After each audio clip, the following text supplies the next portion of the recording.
Welcome back to episode of Chasing Labels. This is now spine number 145 or episode number 145, however you like to refer to it. I haven't really been introducing myself, but I am your host, Andrew. And today we will, of course, be going over what we usually go over here on Chasing Labels. We will be going over all of the recent announcements in the world of boutique physical media when it comes to movies over the last 2 weeks or so. And we will be, of course, doing all of that. But beforehand, we will, of course, catch up a little bit on what's been going on over the last 2 weeks, especially when it comes here to chasing labels. If you haven't been aware yet, or you haven't checked over on the Chasing Labels YouTube channel, we did a new unwatched pile of very much at the end of July, one of the very last days of July. And I think it was the 30th. Yes, it was me, Steven, and our friend Celeste Lacabra, and we talked about some movies that were on our unwatched pile, and we paired it up with the movie that we had seen before that was in our collection. I chose the movie Lone Star, the John Sayles film, which I had never seen before. I basically waited forever for it to get released on Blu-ray. Actually, I still have it right here on the couch with me. Um, we've got I talked about this. Steven talked about Light Sleeper, and Celeste talked about Black Narcissus, the Michael Powell film. And um, I had a great time with all of them talking about it. We got some comments here. Okay, so we've got one comment here from Magic Hands. What's up, everyone? Hopefully, everyone is doing well. We always wish well on everyone. We got our buddy here, Johnny Pomato, who's been a guest here a couple of times. He's actually been a guest. I think he's been a guest on the Unwatched Pile. If he hasn't, he probably will be in the future. I believe he was. He was a guest here, of course, on Chasing Labels. Always a great supporter. Great to have you here. Great to have anybody here, or anytime, really. So I've just been going over. Yes, he has. Good. I was right. I was right. See, that was the one thing about having a co-host here is you can kind of, if you can't remember something, chances are they will. You know what I mean? We have a list, I think, of all of our guests over on our Facebook page. I don't know if it's been updated up until now, but basically, I think it's been updated up until recently. And so I have to go back there and just refresh my memory over who has been a guest here, who hasn't been a guest here, who will be a guest in the future, all of those things. But that's clinical. That's clinical work. You don't need to know any of those things. But before we dive into the new announcements, I do want to say we got a bit of news in the movie world today, which I wanted to touch on a little bit because it does hit very much close to home for me personally on the movie side of things. And that is, one David Lynch, the great David Lynch, who's directed such films as Mulholland Drive, Blue Velvet, um, The Lost Highway, so many great films. Of course, he was the brains behind the great TV series Twin Peaks. He announced a bit of a health issue update today, and the fact that he has emphysema, the lung ailment. Which, if you know David Lynch, you know that he has been a heavy smoker for many years, and he basically came out and said that is the reason why he's dealing with that ailment now, and it's rather severe in terms of the effect it's having on him, especially his ability to direct or make anything in the future. He basically said that he can't leave his home, for fear of contracting some type of ailment that'll make that situation worse. When it comes to lungs and it comes to health, things like that, you don't mess around with those things, especially at his age or really at any age. So it is very unfortunate that he is going through those health issues. And it's very unfortunate, I guess, just for the movie world in general, that we may never see any of his work again. But that's obviously secondary to his health and his well-being. So of course, here on Chasing Labels, we want to wish him all well and all the good wishes and everything towards him. I know he's been a profound effect on me as a cinephile. I mean, opening my mind to the world of cinema. Um, you know, David Lynch was so eye-opening to me in terms of avant-garde cinema, in terms of surrealist cinema, in terms of pushing the boundaries of what you thought movies can be. Watching Blue Velvet and Mulholland Drive for the first time blew my mind. Blew my mind. Our buddy Johnny here says, he'll be missed down at Bob's Big Boy. Yeah. Um, Hopefully, he'll direct better from his couch than John Carpenter does, but I hope he's able to stick around for a lot longer, even if not in public. He did say that if he does direct anything, it'll probably be done remotely, which we know can be done now with the technology that we have. I know he obviously doesn't prefer it. I don't think many directors or filmmakers prefer it, but that may be the case going in the future for those dealing with health ailments. And I bring that up not to be, not to, dwindle on the sadness of it, but on the reality of it. We've seen over the last few years, a lot of the people that we've known in the world of movies and the history of movies have unfortunately passed away. So, reality does hit you very, very hard. But let's not dwell on that. Let's dwell on like more positive things. I did recently get a bunch of new movies here, so this will be a bit of a quasi update, a little mainstream stuff here for those of you interested. I went down to my local Walmart and was able to pick up The Civil War, the new Alex Garland film, a very rather divisive film for this year. I thought it was actually incredibly well made and rather interesting and not quite what I thought it was, but thought it was very good. And then The Fall Guy, which unfortunately didn't do so well in the theater, but I thought was relatively well made. Ryan Gosling is great on screen. He and his chemistry with Emily Blunt I thought was fantastic. The action sequences are great. This was a big hit at South by Southwest. Just when it came to the mainstream movie theater, it really didn't quite pop as much as you would think. And yeah, this is directed by David Leitch, who of course is known for doing these kind of modern day action films, which some people like, some people don't like. I rather enjoyed it for what it is. So I picked up these two just so I could stay relatively within the mainstream of things. And then finally, my order came in from the Kino spring into summer sale, and I won't dwell on it too much because I know we got a lot to talk about today. But I did get a couple of Nancy Savoca films. Of course, you saw I got Dogfight during the Criterion sale, and then I got True Love, and then I got Household Saints. So I've got a good, healthy dose of Nancy Savoca, nice Nancy Savoca double feature here. One came out in '89, and I think this came out in '93. I think this was her follow up to Dogfight. I think, or did Dogfight come after this? Either way, we're seeing some Nancy Savoca stuff get some Blu-ray releases, which is always super nice. And then I got four more here. Actually, four 4K UHDs. Mystery Men, which is a movie I saw at the ripe age of 12 years old back in 1999 at my local theater, which I don't think exists anymore. I remember seeing this somewhat ambiguously, and I remember um, my uncle took me and took a bunch of my cousins and just kind of the local friends and whatnot. We went down to the theater. We saw this movie. I've never owned it on VHS, never owned it on DVD, never owned it on Blu-ray, and this has been on my wish list for the last couple of years. I finally got it. Super excited to revisit this. I love the cast. This is going to bring back so many nostalgic memories. And then I've got another movie I've never owned, but I think is good when it comes to the world of like more modern day remakes, and that is The Manchurian Candidate, the film by Jonathan Demme. This is the 4K UHD of that. And when it comes to um, you know, remakes of classics, of all time classics, really, in The Manchurian Candidate, this is really good. I actually really like this movie a lot. This stars Denzel Washington, Liev Schreiber is in it.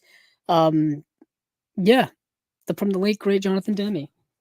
So moving on from there, I got a couple of classic westerns. This is an upgrade for me because I already have this on Blu-ray. High Noon, yeah, the Fred Zinnemann film. Of course, I don't think this needs any further explanation. The film starring Gary Cooper and Grace Kelly. Yeah, I'm excited to rewatch this on 4K. Actually, I have an old Olive release, the first Oliver release that they had put out. I have that, and then I have Gunfight at the OK Corral, a film I've never owned, but it's another film that is by an all-time great in John Sturges, starring Burt Lancaster, Kirk Douglas.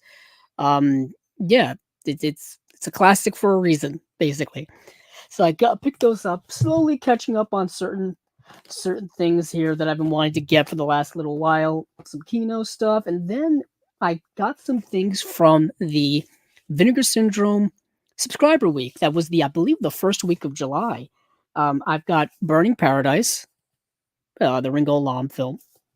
I got The Iceman Cometh,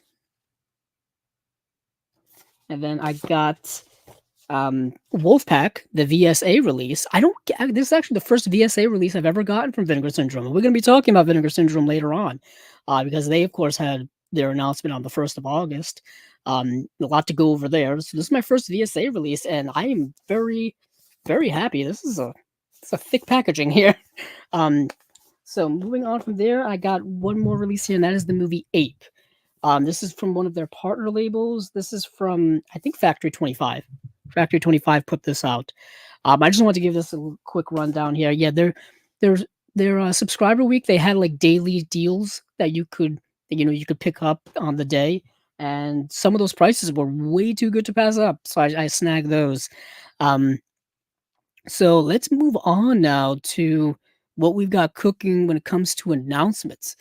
Let's see. I want to dive into um I don't know. I've been doing the individual releases first just to get them out of the way and then diving into the slates. So I think that's what I'll do. So a couple of things I do want to mention. This is what I think I've mentioned before. Both Seven Samurai and the Third Man are getting 4K releases. These are coming in October. Seven Samurai is getting a 4K release from the BFI, from the British Film Institute. That is coming on October 21st, and this is coming from the new 4K restoration that was done by Toho. This is the one I think they've been exhibiting in the theaters for a little while now. Um, and I know people are super excited about it. Who wouldn't be? Seven Samurai. It's it's an all-time masterpiece. But I guess I would kind of hold off on it to see who else is going to be releasing this in 4K. I would have to assume Criterion is. I mean, they must be at some point. Maybe they're just waiting for this release to come out, and then they'll announce their own that will be coming out either later this year or early next year, because the restoration's obviously there. And I know they've worked with Toho in the past when it comes to getting stuff, especially with the Godzilla set. I know those masters weren't the best, but they've at least worked with them in the past. Whether we get the same master now from Toho, we will see, or maybe they do their own work. I'm not sure. Their own restoration, I mean. So that is Seven Samurai coming out from the BFI October 21st. And then we got The Third Man, which I've already talked about. I posted about this news on the Facebook page for Chasing Labels like weeks and weeks ago that this was coming. And it is coming. Do we have a date on this? Actually, I'm not sure. It's coming out in the cinemas in on September 6th for the first time ever in the 4K Blu-ray this autumn into Studio Canal's Vintage Classics collection. So it's going to be part of their Vintage Classics collection.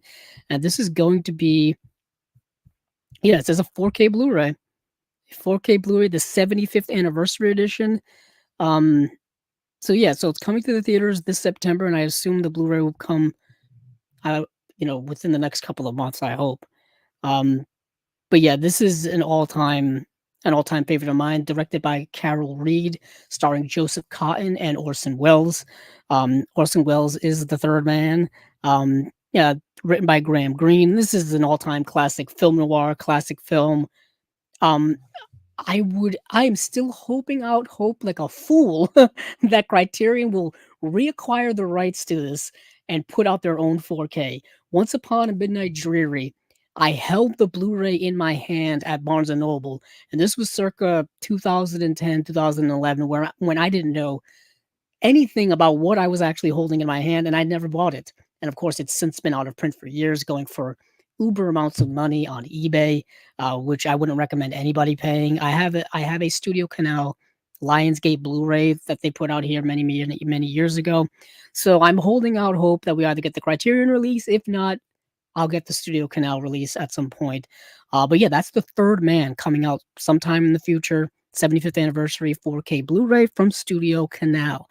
So let me get rid of these tabs. Let's see what else I've got. Let me stay in the Studio Canal realm. because Studio Canal is putting out another film. Studio Canal is preparing a Blu-ray release of Basil Dearden's Cage of Gold from 1950, starring Gene Simmons, David Farrar, James Donald, Madeline LeBeau, and Maria Malbin. And the release is scheduled to arrive on the market on September 16th, right around the corner. Cage of Gold is a 1950 British drama from Eating Studios, directed by Basil Dearden and starring Gene Simmons and people I just said. A young bride believes her husband has been killed. After a suitable period of mourning, she remarries. But then her dead husband, in quotes, comes back and tries to extort money from her. It's a new 4K restoration of the film. There's a new special feature here, Liz Tregenza on dress designer Frederick Stark, and then behind the scenes stills gallery. This is part of their vintage classics line as well. Now, Basil Dearden is a director that I've just got a little bit into. I know there is a Basil Dearden Eclipse set from Criterion. That's where I've heard the name before. And I've just started getting into his work because Studio Canal has been releasing several of his movies in their Studio Classics line. And I've been watching them as we've been doing it here on the podcast or covering it here on the podcast. He's directed the movie Victim, the movie Dead of Night, The Man Who Haunted Himself, The Assassination Bureau, which is the movie I actually own. The movie, I have that movie. Yeah, he directed a bunch of British film. So check out Basil Dearden's work. Let's see what we got here in terms of, we got some comments from Johnny. Let's see. Yep, I'm all up on the Savoca Love, Household Saints and True Love, both great discs. Yes, I'm super glad to have them. It kind of bothered me a little bit. My OCD is kind of bothering me that the Household Saints didn't come with a slipcover because it just messed. If you see, I have the stack here, and I'm missing one. Anyway, it doesn't matter. No, I got them all. Sorry, I miscounted. But see, I got the stack here. I got the one lonesome non-slipcover one. I don't know. That's just me and my OCD. But yeah. So I'm. They are both great discs. Let's see. I'm glad Johnny agrees with me. If 4K is a lock, I'm pretty sure you're talking about Seven Samurai. Yeah. You and I are on the same wavelength, Johnny. Johnny says, I know what you're going to say. The slip and spine doesn't match. Drove me mad. It really does. When I finally set up a Nancy Savoca section, because I think she's definitely a worthy enough candidate to have a section in my collection. It's going to be, it's going to look like this. And then, of course, you've got the Criterion as well, which, of course, doesn't match up either. But it's fine. As long as the films are getting released, I can't complain too much. I think I have Dogfight around here somewhere. Sorry, I got stacks and stacks of stuff. I gotta organize things. But let's see. What was I just talking about? Oh yeah, Cage of Gold, the Basil Dearden film, coming out by Studio Canal in September 16th. So let's see what else I've got in terms of individual releases here. Let's see, Seven Samurai, third Cage of Gold. Work my way into that. All right, let's dive into some slate. Let's go Warner Archive. Warner Archive, because a little bit of news that goes along with the Warner Archive announcement. A little bit of news here. For those of you who've been listening from the very beginning of Chasing Labels, we at the very early start, we thought that Warner Archive was kind of going away. There were hints that they were perhaps, Warner Brothers was perhaps getting rid of their Warner Archive Blu-ray line or things like that. And there was a lot of fear amongst collectors and whatnot. I know they basically took them off of their website. They basically shut down the Warner Brothers online store when it came to movies, and they moved over to Criterion. They moved over to Amazon. That's pretty much kind of where you can get them now, but you can get them at, Diabolic and all those other places, but you know what I'm saying. We had to, choose other places. That 4 for 44 deal went away and all that stuff. But they've now changed their social media handles from Warner Archive to Warner Classics. And they've changed the logo as well, which got people a little scared, but they're not changing. They're seemingly not changing the packaging, and they're seemingly not changing the name of the line that they've got here, of the Warner Classics line. Because if you look at their September releases, They all say Warner Archive on them. They even say Warner Archive announces September releases. That's the headline here. I don't know why they changed it from Warner Archive to Warner Classics. It's there. Warner Brothers. I makes me scratch my head with the things they've been doing over the last few years. I know they're in a series of turmoil decisions and whatnot because of the whole merger slash acquisition with Discovery and all this nonsense. It's all nonsense, but I just don't want this line to go anywhere. Basically, it's what I'm saying. All of these movies are coming to Blu-ray for the first time. They all look amazing. I mean, we're getting exactly what we want as film fans, specifically film fans of classic movies. And this lineup here is all classic movies. You already have the branding, you already have the marketing, you already have us fans into buying these. Don't change up the formula just for the sake of it. You know what I'm saying? But that's just me going off on that. Um, yeah, Warner Classics. Yeah, yeah, exactly, Johnny. I don't know why we're changing things that work. I mean, I know they want to squeeze more money probably out of this and changing the name. Maybe they thought that would do that, but I don't think it's going to. I don't yet again, I'm not in the boardroom meetings. I don't run the numbers. I'm not in the marketing team, any of that. Um, but yeah, and then Johnny also says if the logo and design of the disc change at some point, that could happen. We don't know. Maybe next year, maybe the year after. I don't know. Things keep changing at Warner Brothers so fast. I wouldn't be surprised. I would not be surprised. I hope not. Just for the sake of continuity on my shelf, I hope not. I've got Warner Archive releases right here. I've recently picked up the Mr. and Mrs. Smith uh, Blu-ray from the Alfred Hitchcock film. So I recently picked that up, and so yeah, I've been buying Warner Archive stuff all along, and sometimes you never know when they're gonna go down in price. Um, yeah, yeah, I would agree with Johnny as well. He says that not everything they release is a classic. That's also very true. That's why I think the archive name works so well because you're just taking things from their back catalog. You're taking things out of their archive, whether it's animation, whether it's live action, whether it's a movie from the 30s or a movie from the 90s or 2000s. It doesn't quite matter since you're pulling from a 100-year-long archive. You're literally celebrating the archive of Warner Brothers and showing how deep it goes. So I don't know, but anyway, let's get into these Warner releases. So we've got a good crop of films here, in my opinion. Journey into Fear from 1943, Conflict from 1945, Bathing Beauty from 1944, I Remember Mama from 1948, A Prairie Home Companion, Johnny's Golden Quest slash Johnny's Quest versus the Cyber Insects, two animated films, one from 1992 and one from 1995. They have not yet put out the Johnny Quest series on Blu-ray. That's just a little interesting kind of tidbit there. I don't know much about Johnny Quest. That wasn't quite in my wheelhouse as a kid, and I haven't visited it as an adult.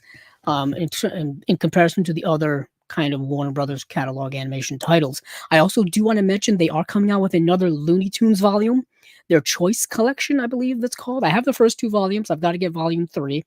They're coming out with volume 4, which I believe is coming out relatively soon. I should probably check what the date is on that, but it's either September or October. It's one of the two, but they're coming out with a fourth volume of that, which is awesome because, pump out as much of that Looney Tunes stuff as you can. I've been collecting it all along. I still got to work on that collection as well.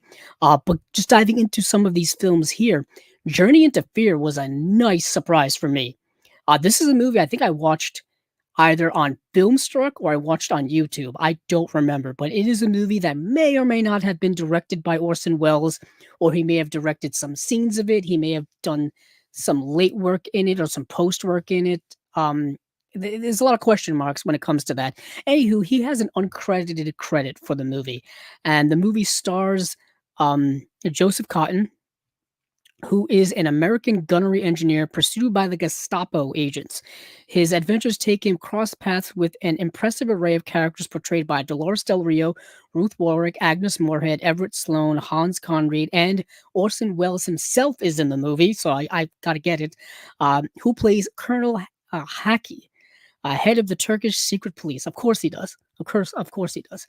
This is a 4K restoration. There's an audio only Orson Welles at the Mercury Theater broadcast of Dracula, of Treasure Island, of A Tale of Two Cities. So I just assume it's Orson Welles doing those, you know, Mercury Theater radio broadcasts of those, famous works of literature. Um, yeah, so there's, like I said, new 4K restoration. Conflict, I know, is a movie that stars um, Humphrey Bogart, Sidney Greenstreet's in the film. It's a film noir, I believe. Conflict is a triangle with murder at its heart. An atmospheric film noir of rainy nights, the looming shadows, fatal romance, and a trench-coated killer that walks out of the mist, all directed by Curtis Bernhardt, a filmmaker skilled in the impressionistic style of his native Germany. The story embraces the perfect noir topic, the almost perfect crime. Humphrey Bogart portrays Richard Mason, married to nagging Catherine, but in love with her sunny sister. Shortly after a 50-year wedding celebration at the home of a friend, Richard decides to remove the obstacle to his happiness. He kills Catherine, carefully leaving no evidence of his guilt, so basically trying to commit the perfect crime. Or at least he thinks he killed her until mysterious events cause Richard to fear Catherine is very much alive. New 4K restoration from the original camera negative, awesome. Classic 1945 Warner Brothers cartoons, Life with Feathers, Trap Happy Porky, and then Peaks at Hollywood are animals actors. Those are also WB 1945 shorts. And there's a radio broadcast starring Humphrey Bogart of Conflict as well. So those are the two kind of major highlights, I think, for this. Although there's another film here of note. Bathing Beauty is a movie I'm not going to spend too much time on. It's a romantic comedy starring Red Skelton and Esther Williams. I think this is Esther Williams, one of her first films. She was so impressive in this film in terms of her on-screen appearance that they decided to, I think, change the name of the movie to Bathing Beauty just because of her presence on screen. And yeah, it's Red Skelton and Esther Williams. Let's see.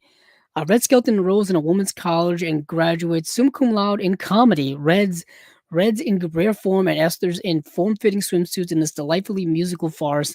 Bathing Beauty begins with a splash. Xavier Cugat plays Red Clowns and Esther plunges into a pool, and from there things go up. So it's a musical comedy starring Red Skelton and Esther Williams. Yeah, it's fine. It's fun and entertaining if you like those 1940s types of films. Thought it was fine. But the next film is the one I really wanted to talk about, and the following film as well, and that is I Remember Mama. I Remember Mama is a film directed by George Stevens. George Stevens, of course, is a director whom I think many of us know. I'm just going to look up his credits right here. I have a George Stevens section in my collection. He he directed Woman of the Year. He directed some of those films. Hold on, I think I spelled George wrong. Jeez, shows you where my brain is at. Let's see, George Stevens. There he is. I'm looking on Letterboxd right now. Yes. He directed Giant Shane, Place in the Sun, which is an astonishing film. He directed Swing Time. He directed, like I said, Woman of the Year. Gunga Din, which needs a Blu-ray release. The film starring Cary Grant. Come on, Warner Archive, do something with that. That would be nice. He directed Talk of the Town, also starring Cary Grant, if I remember correctly. Yes, that's him on the poster. And then More the Merrier, which I believe has a Blu-ray from Warner Archive. Vivacious Lady is a movie starring Ginger Rogers and James Stewart. I feel like I've seen the movie, but I haven't logged it on Letterboxd, which is odd to me. But anywho, so that's George Stevens, and I Remember Mama is a great film. It's a really, really great film. Under the skillful direction of Oscar winner George Stevens, Irene Dunne and Barbara Bel Geddes star in this reminiscence of a daughter for the mother holding their family together. With love and discipline in the heartwarming I Remember Mama. Mama emigrated from Norway to early 20th century San Francisco, where she devoted her life to her children, including Katrine, keeping her house in order and reigning in their offbeat relatives, friends, and boarders in this family classic based on the Catherine Forbes short story collection, Mama Bank Account, and the play by John Van Druten. So what you have here is Irene done playing a dramatic role, which I don't typically see her in. I see her more in screwball comedies with Cary Grant. I see her in things like that, but she is in this dramatic role as this matriarch of this family, and she is the glue that binds this family together. And she just is, you know, kind of everything to this family. She runs their finances, she runs their household, she runs the people coming in and out of their lives. She deals with the family at large. They have this kind of uh kind of crazy uncle, and she has to deal with his antics as well. He's actually great he's a great character in the film. He pops in from now and then. He just steals every scene he's in, but she deals with all the children. Great cast in this. This movie was nominated for a bunch of Oscars as well. I can't recommend this enough. I'm gonna get it. I'm definitely gonna get it. So it all we got here in terms of this package is a new 4K restoration from the nitrate preservation elements. So that's it. No special features whatsoever, which is a damn shame because it's a good movie. It reminded me a lot of um Little Women. Kind of reminds me of that. This idea of, family and the different members of the family all having their own plot lines going on and interacting with one another, things like that. That's what this type of film reminded me of. But then we have a film here by the great Robert Altman, A Prairie Home Companion, which was his last film. Um, this is this is the film came out in 2006. I believe Robert Altman passed away in 2006, I believe. So this was a film that came out right around towards the end of his life. Um, um, it's an interesting film. There's an audio commentary here with director Robert Altman and Kevin Kline, who stars in the film. It's an ensemble cast, big ensemble cast, which I think if you know Robert Altman's work, that's kind of what he was known for in a lot of his films. You think of MASH, I think of Nashville, Shortcuts, even Gosford Park had a large ensemble cast. That's still a movie I need to upgrade my DVD of. Now that reminds me. But A Prairie Home Companion is based off of a real life radio show that was from Minnesota, and it ran, I think, from 1974 all the way up to 2020. And like it ran for decades, and the host of it was Garrison Keeler, and it was an old kind of an old fashioned type of radio show. And Garrison Keeler actually is in this movie as the host of the show. So this is basically like a behind the scenes type of look at the way in which this radio show is run. The plot of the movie is that it's its last broadcast and it's going off of the air because it's being bought by some big corporation and they're shutting it down. So you've got Meryl Streep, Lily Tomlin, Lindsay Lohan is in this film, Woody Harrelson, John C. Riley, Virginia Madsen, Kevin Kline, Tommy Lee Jones, Maya Rudolph is in the movie. Um, there's a lot going on in it. You just get this madcap behind the scenes of this radio show, and there's not a lot of when it comes to the plot of the movie, and I don't think that that's quite the point. I think you're just there to kind of observe the ins and outs, the goings on of what's happening here, because you've got just a cast of characters like I just read off, and the movie is supposed to also have themes of kind of Midwest Americana and things like that, and it's there, but it's subtle enough to where it doesn't bombard you with all of that. But there's not a lot of plot going on or plot conflict or overarching stories or anything like that. So the film may be a little, not quite everyone's cup of tea, especially if you're not in tune with Robert Altman's ensemble films. You'll be kind of like, what am I watching here? I'm just kind of, wasting my time watching actors act. I mean, it's all good acting too. Meryl Streep, I mean, one of the best actors I think we've ever seen. Lily Tomlin's amazing in the movie. By amazing, I mean like she's just, great. She works off of Meryl Streep really well. Um, yeah, I enjoy the movie for what it is, but don't go into it expecting a Robert Altman masterpiece because that's not what we're going to get. It's really not. He's done better work. Let's see. Oh, we got some other appearances here in the comments. Josie's here. Josie DeMarco's here. Hello. Hello. I'm just getting back to these comments now. Let's see what Josie's been up to. I finished reading The Lost Story by Meg Schaefer. I'm now reading Grounded for All Eternity by Darcy Marks. You read very fast, Josie. I'll say that. I'm incredibly jealous at the pace in which you can read. I'm slowly making my way towards my reading goal of the year of 35 books. I'm currently at 16, which is a few books behind the pace that I need to be keeping up. But I understand what you're saying. We got Johnny here commenting behind the scenes with oddball fantasy elements. It's a very odd film, but I really quite like it. Gives the feeling of watching the show live plus the backstage. I think he's talking about a Prairie Home Companion. That's exactly what it feels like. That's exactly what it feels like. And it's nothing really more than that. And I maybe it's trying to be, but it doesn't quite come off as that. I have to give it a rewatch once I get it, I think, and kind of sit down and really give my time to it. I watched that movie at 2 a.m. Not the best time to watch a Robert Altman film is at 2 a.m. It's not the best time. You really need to lock into the Altman vibe in order to appreciate his films, I think. So yeah. So we those are all the Warner Archive things. We got a slew of very interesting yeah, films here. Once again, diverse slate. So moving away from there, let's move on to another slate. Let's go to Scream and Shout Factory announces their October releases. Because this should be relatively easy to get through. So Death Becomes Her for me is the highlight. It's the one I want the most because for the last few years I've been wanting to buy the Death Becomes Her special edition Blu-ray from Shout Factory, but I had a feeling once we saw the pattern of all these 4K re-releases coming out that it was just a matter of time before Death Becomes Her gets a re-release. I just mentioned Meryl Streep. Meryl Streep is also in Death Becomes Her. This is the Robert Zemeckis film. Um, yeah, I've never owned the movie at all, and that Blu-ray I think came out 2016, I think, so maybe 8 years ago. Let me follow up on that just so I'm not lying. Death Becomes Her.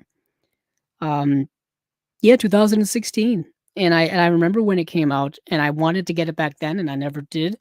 And here we are 8 years later, and I wanna get it now, and I can just get the 4K when it comes out.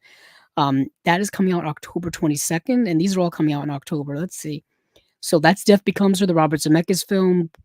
If you've seen the movie, maybe you'll like kind of its zaniness in there. Kind of a dark horror comedy, one would say. I don't want to talk about it too much, because I think it's a nice film for people to discover. Next we have which I think is an underrated film. Actually, I don't know if that's a hot take. That is the Wolfman, and this is the Wolfman from 2010, the one directed by Joe Johnston. The film starring Benicio del Toro, Emily Blunt, Anthony Hopkins, Hugo Weaving is in the film. I always thought that this was relatively underrated. I think if I remember correctly, there was some production issues with it in terms of Joe Johnston being able to put out the film that he actually wanted to put out. It was one of those where I guess the studio, put the clamps down on him and told him to do certain things that he didn't want to do. Something that still happens today. It's happened throughout cinema history. Um, yeah, it's I think criminally underrated. I would say give it a watch around Halloween time. That's probably the best time to watch it. The special effects work in that film, I think, are really good. I think they're done by Rick Baker, the Academy Award winning, makeup effects guy. His effects are incredible. He did the effects for um, American Werewolf in London. I think he did the effects. Did he do the effects for The Howling? I think he did. Um, but either way, Rick Baker does incredible work. Um, let's see. After The Wolfman, we've got Land of the Dead, George A. Romero's film from 2005. I watched it for the first time.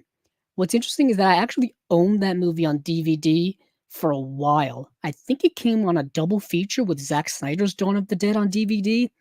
That's how I owned it for a while, and I think I traded it in at some point without even ever watching it, with the idea that I was going to get the Blu-ray, which I never did, which I never did. But it's getting a 4K UHD release, and this is an interesting movie. Um, I wouldn't say it's ahead of its time because I feel like the 2000s was the resurgence of the zombie film. You had, of course, 28 Days Later, 28 Weeks Later. You had um, the Walking Dead series came out in 2009, 2010. You had just a bunch of zombie things going on. You had a resurgence of the zombie subgenre in horror make a big comeback. Just same thing you had with vampire films as well. That was kind of overlapping at that time too. The craze for zombies, I think, has dissipated quite severely over the last 5 to 10 years. Uh, but it's nice to revisit, a work of, one of the best ever. George A. Romero is a legend for a reason. He kind of established all of the staples of that genre or that subgenre. This film, Land of the Dead, stars Dennis Hopper, John Leguizamo. It takes place in this dystopian world. Um, it's a fun watch, to be quite honest. It's not a great movie, but it's a fun movie. Really, really fun movie. Simon Baker is kind of the main protagonist of the movie, and Simon Baker is an actor I don't think a lot of people are either aware of or remember. He was in that series The Mentalist, which I think aired from like 2011 to 2017, something like that. It aired for a while. I don't know. Maybe I'm just making up numbers here. But Simon Baker was always an incredibly handsome director. He was always an incredibly handsome actor who looked great on screen. And he's in this movie. Asia Argento's in this movie as well. Um, yeah, it's the movie that notoriously has the kind of self-aware, intelligent zombies to where they can actually like make plans and strategize and do things like that. And maybe that turned people off to this movie in some way. I don't know at the time, but it's a fun watch. But it's getting a 4K UHD release from Shout's Last Scream Factory. Next, we have the movie Devil, which is another film that I never saw. I remember when it came out in 2010. I remember seeing the trailers for it. I remember when it came out in theaters. I remember people reviewing it on YouTube. I remember that the film had a third act twist. I remember it being produced by M. Night Shyamalan. This was part of him, I guess, getting back into making movies, kind of. Um, but yeah, it's exactly what the premise of the movie suggests. A bunch of people get stuck in an elevator and weird, perhaps supernatural things start happening. That's the movie. Uh yeah, it's exactly what you think. Go into it knowing as little about the twist as possible and just kind of enjoying an 80-minute thriller that takes place in an elevator. Next we got the movie Shocker, a movie by Wes Craven. This is a movie that is kind of too long for the premise, but I think it works. It works.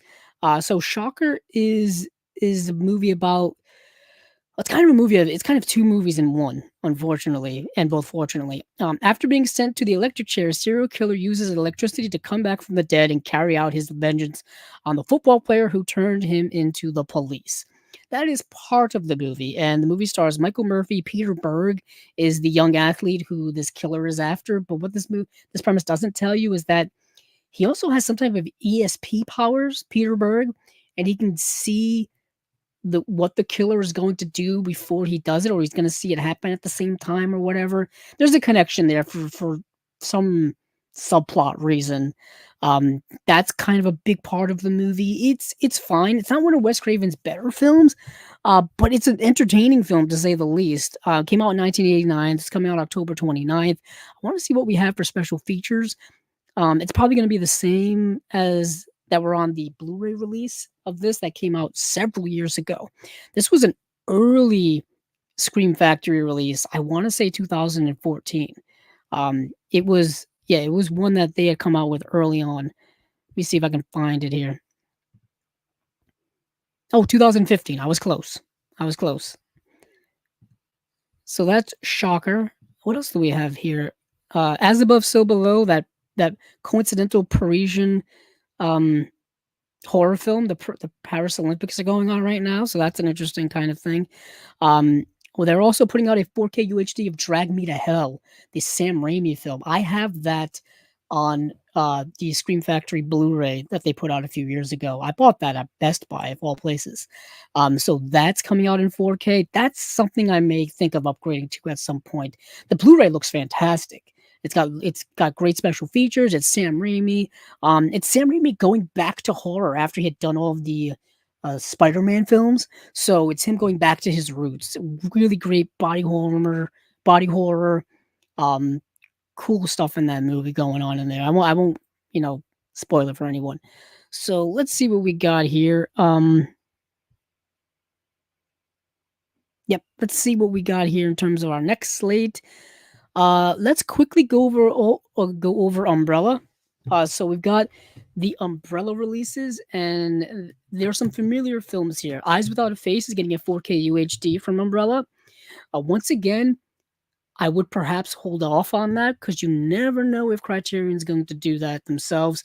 But if you want to get the Umbrella release, I'm not going to stop you. It does come with two new special features, a new audio commentary, and a new video essay as well.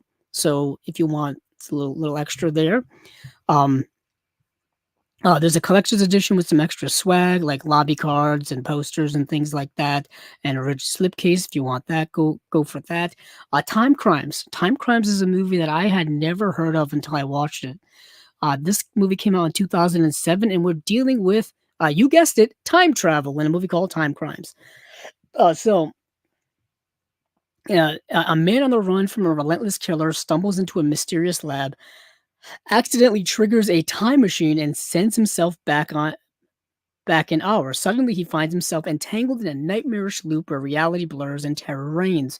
And basically, that's the thing. You find out what is going on here when it comes to messing with time. As we know, if you've seen a movie that deals with time travel in any of its forms, things are going to get messy. Things are going to get messy, and they do in this movie. This is available, I think, on Tubi to stream right now. I think that's where I watched it. There's a new interview with the director on here, Nacho Vigalondo. There's another audio commentary on here with him as well. There's an alternate chronological cut of the film. That's fascinating. There's a making of time crimes documentary. Really cool, really cool. There's a collector's edition like with the usual extra swag. Then we have House of the Devil. For those of you who have just become Ty West fans, go back in time with me. Go back in time to one of his earliest films called House of the Devil. During the 1980s, over 70% of American adults believed in the existence of abusive satanic cults. This film is based on true and unexplained events. We're dealing with satanic cults. We're dealing with the 80s. Very young Greta Gerwig is in this film. I think this is one of the first films she was ever in as an actress. She's now, of course, um, more known as a director because her recent film work has been fantastic. Um, yeah, I'm not going to say anything about this movie. It is extremely low budget. Go into it knowing that it's going to look kind of like a student filmish, in that low budget realm. But stick around for it. It's a slow paced film with a wild third act. That's what I'll say. There's a video essay on here from critic Heather Drain, two audio commentaries on here.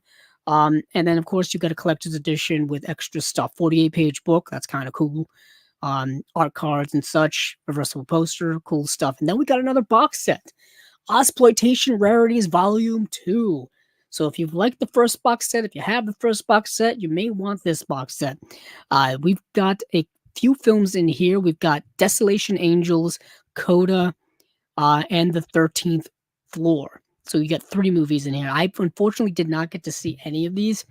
They all have 2K restorations. They all have audio commentaries and interviews. So yeah, they're all 80s films, I believe.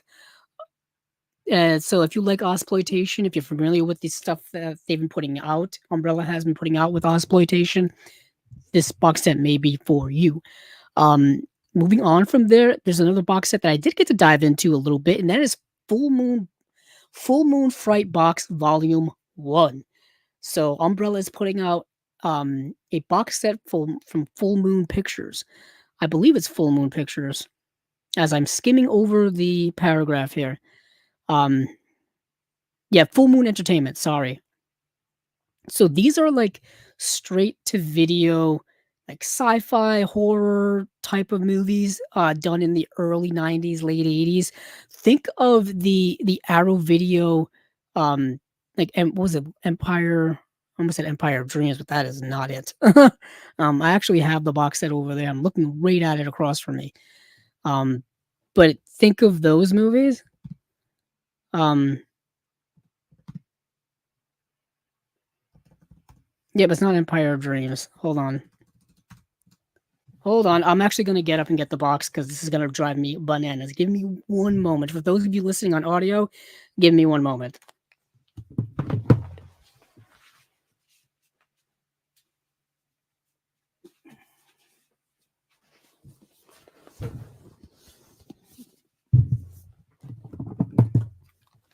Okay, I'm back. I'm back. So it is this box set here. It's the one. The Enter the Video Store Empire of Screams. So I was close. I said Empire of Dreams, Empire of Screams.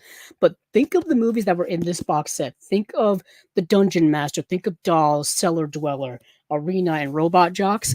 And Full Moon Entertainment kind of made those types of movies, but they were straight to video. So lower budgeted, like lower quality, if you will. Um, that's kind of what these are. So you've got Doll Man, Demonic Toys, Dollman vs. Demonic Toys 2. Um, yeah, I watched Dollman, Demonic Toys, and Dollman vs. Demonic Toys. And it's exactly what you think it is from the premise. So Dollman is like this, he's like this space cop detective guy who ends up like chasing his nemesis to Earth. And when he arrives on Earth, he's 13 inches tall, hence the name Doll Man. He's the size of a doll. And he ends up getting found by this young woman who is being terrorized by her local gang that are just like harassing her and messing around with her. And the local gang member leader is portrayed by Jackie Earl Haley. Um, and it's fascinating. Super low budget, and he has this like space laser gun that um that when he shoots at people, they like explode. It's great practical effects. This is the movies that you would find in the back of a video store in the 90s with cool ass covers that you would take home and watch and be like, and either think this is awesome, low budget stuff, or think like, man, what a waste of money. It's kind of those things. And so you have the first film that's Doll Man, and the second film sets up these toys, these demonic toys, which is exactly what you think. It's toys that are like possessed and come to life and start killing people. And then the third movie, the Doll Man, it fights these demonic toys. That's what's going on here.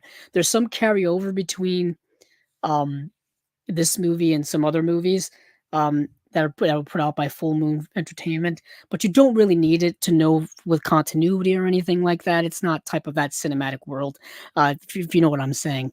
Um, but yeah, that's what these movies are all about. I have to say though, uh, they're putting out quite an extras package for this box set here, this Full Moon Fright box volume 1. Each movie looks like it's getting an audio commentary or two. Each movie's getting special features, like I said. There's a 48-page book that's coming with this as well. Um, yeah, rigid box slipcase and stuff like that. So I am, it's a cool box set. Umbrella does do some really cool stuff. I've noticed a lot of people getting the Super Mario Brothers, the One Up box set, the One Up set that they put out.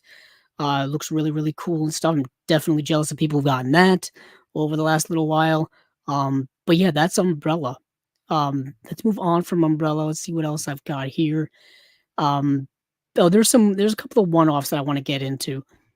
So About Dry Grasses. This is a movie from 2023. This is going to be a Janus contemporary release from Criterion/Janus on October 22nd. It's a movie I haven't seen. The movie is 197 minutes long. That's why I wasn't able to watch it. It's a Turkish film. It says the latest existential epic from Turkish director Nuri Bilge Ceylan is a masterclass in characterization, atmosphere, moral, and philosophical inquiry.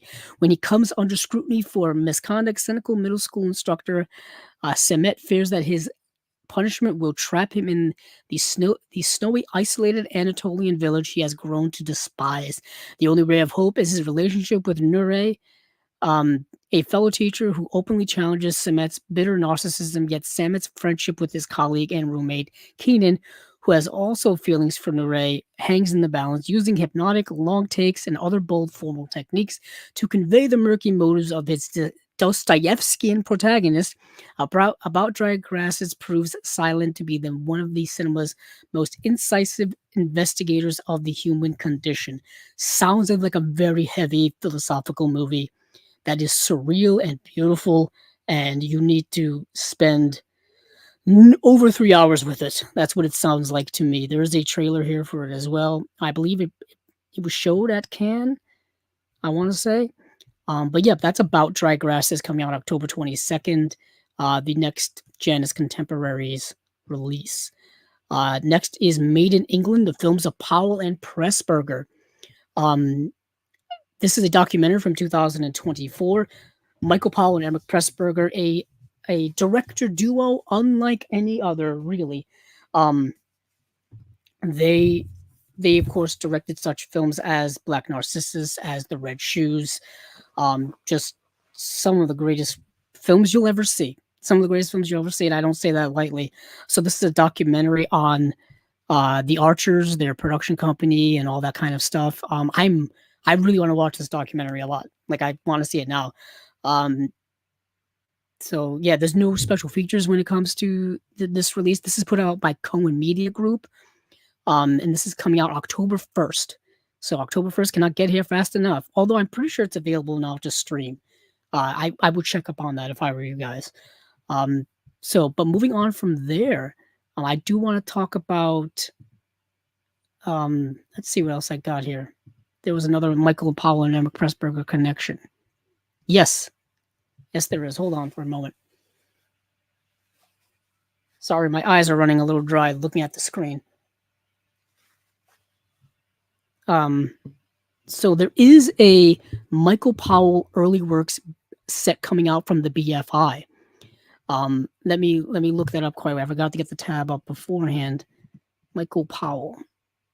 This is coming out September 16th, so 1 month from now or so. These are early 1930 works of Michael Powell. Just Michael Powell. And there's 1, 2, 3, 4, 5 films in this set. We've got Rhinox from 1932, Hotel Splendide from 1932, The Night of the Party from 1934, Her Last Affair from 1936, and then Behind the Mask, also known as The Man Behind the Mask, from 1936. These all run like either an hour long or under an hour long. They're really short, feature films. And this is all stuff he did, like I said, early 30s. You can't find a lot of these things to watch. I was able to find The Night of the Party, or Murder Party as it's known in the United States, on YouTube in just garish quality, like 240p resolution, public domain print, just not great. So what the BFI is doing with this Michael Powell box set must be miracle. It must be a miracle. It's a 2-disc set. Obviously, since these films are so short, you can put them on, you can put them on 2 discs and they'll be fine in terms of compression and things like that. It says newly remastered from original camera materials and presented in high definition. Newly recorded audio commentaries by Mark Jacobs, Lawrence Napper, and Dom DeLargy, Dr. Josephine Boding, and Rick Pratt. And then looks like there's some other things here. It says Riviera Revels, Travel Laughs, number 1 and number 2. This is Michael Powell himself appears in these rare short comedy curiosities from the silent era. That's really cool. Inside the Archive, the early films of Michael Powell. A new documentary exploring the BFI National Archives' role in rediscovering and remastering the early films of Michael Powell. Visions, Dreams, and Magic, the unmade films of Michael Powell from 2023. This runs about 41 minutes long. A documentary by Henry Barnes exploring some of Michael Powell's unrealized films. That's amazing. Holy heck. And then his Emmerich Pressburger home video or home movie from 1954, which runs 21 minutes. Powell and Pressburger are both seen on camera as they travel to Argentina for a 1954 film festival. Yeah, this is astonishing. I love box sets like this that are unearthing, restoring, remastering early works from, revered filmmakers. I know BFI did a lot of this when it came to Alfred Hitchcock's works from the 20s and 30s. We've fortunately been able to get a lot of Alfred Hitchcock's work from that pre-Hollywood time era here on Blu-ray from the boutique label world. I know Kino's put out a couple, Criterion's put out a couple. So I this is right in my wheelhouse. Michael Powell, uh, I live for his work. Live for his work. So moving on from there, uh, this is a high must need release. Um, let's move over. Let me actually get rid of some of these. Um,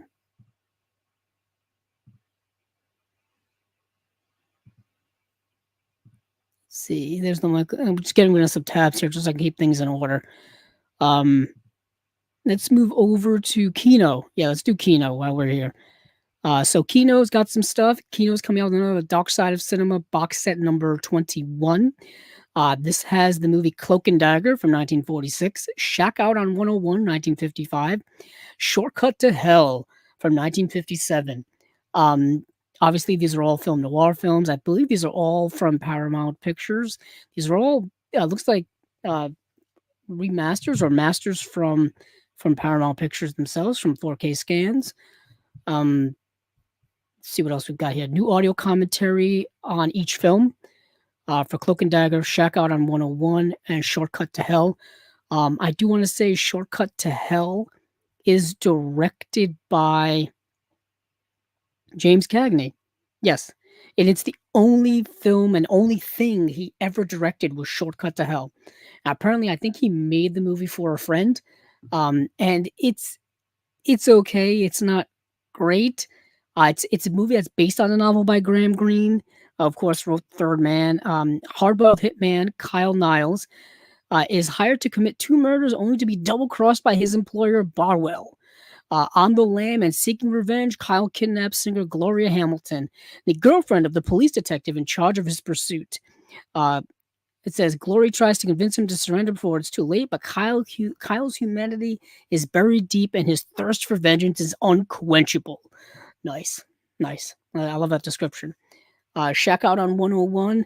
Um, an attractive waitress at a seaside cafe gets caught in a web of treacherous intrigue where she discovers that her workplace is a secret station for spies. It seems that the cafe is close to an experimental lab that harbors national defense secrets, and a ring of sinister spies has come to steal them. Now it's up to the desperate waitress and a network of undercover FBI men to stop the diabolical scheme. But not before they all stop along the way for a sizzling round of passion and romance, featuring Keenan Wynn and Whit Bissell. This one of a kind pot boiler comes stylishly directed by filmmaker Edward Dean. I also want to say that the movie stars Lee Marvin. Lee Marvin plays this kind of scummy cook at this restaurant, this diner, and he's such a like a womanizer, and he's not a good guy. He's not a good guy. But he's in the movie in a very early role. This is obviously 1955. Um, so yeah, that's interesting. So we've got Cloak and Dagger here, which is a Fritz Lang film. Now, Cloak and Dagger had already been released by Olive Films on Blu-ray back 2012, 2013, somewhere around there. With this being a Fritz Lang film, it's at least a must watch.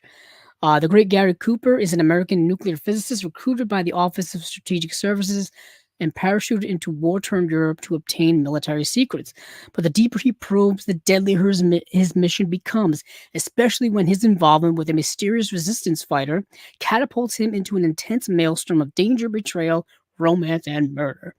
The fourth and final film of Lang's classic anti-Nazi films following Manhunt, Hangmen Also Die, and Ministry of Fear, Cloak and Dagger is the quintessential wartime suspense picture elevated by Sol Polito's terrific black and white cinematography and Max Steiner's rousing score. Yeah, so if you're a big fan of Fritz Lang, as I am, you're going to want to add this to your collection. I kind of wish they were releasing it individually, so I kind of didn't have to buy the other two movies, but I've got to start getting these sets anyway, so I'll eventually work my way to it. So let's move on from there.